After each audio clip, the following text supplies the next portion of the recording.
and I'm leaning my arm and my knee, okay?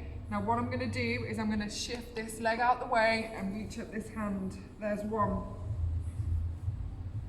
2, 3, 4. I've done 5, 6, 7, 8. You're feeling that now. 9, 10. So I'm going to turn around until you get to see a nice weird shot of me.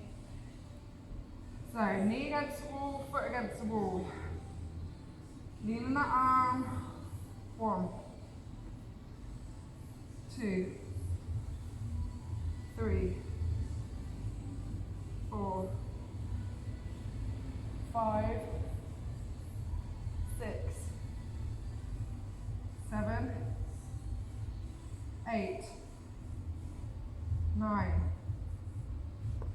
10. Hopefully you felt that, and hopefully it felt a lot different than how you've done it before.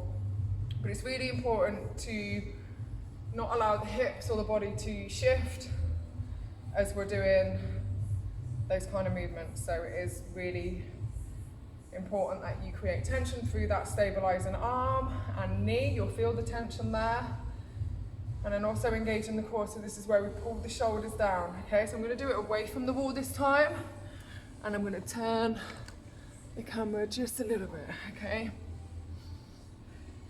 So my knees are hip width apart, and already I'm creating tension. So shoulders are down. 1, 2, and it doesn't matter how high you lift that leg. I'm not going high. I'm focusing on squeezing the bum. 4 more.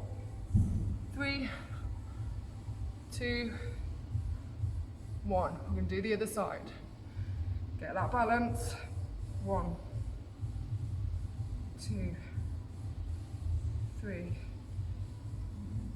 4, 5, 6, 7, 8, 9, 10. Little rest, we've got 1 more set. Please keep doing it against the wall if you aren't feeling it as much when you move away from the wall.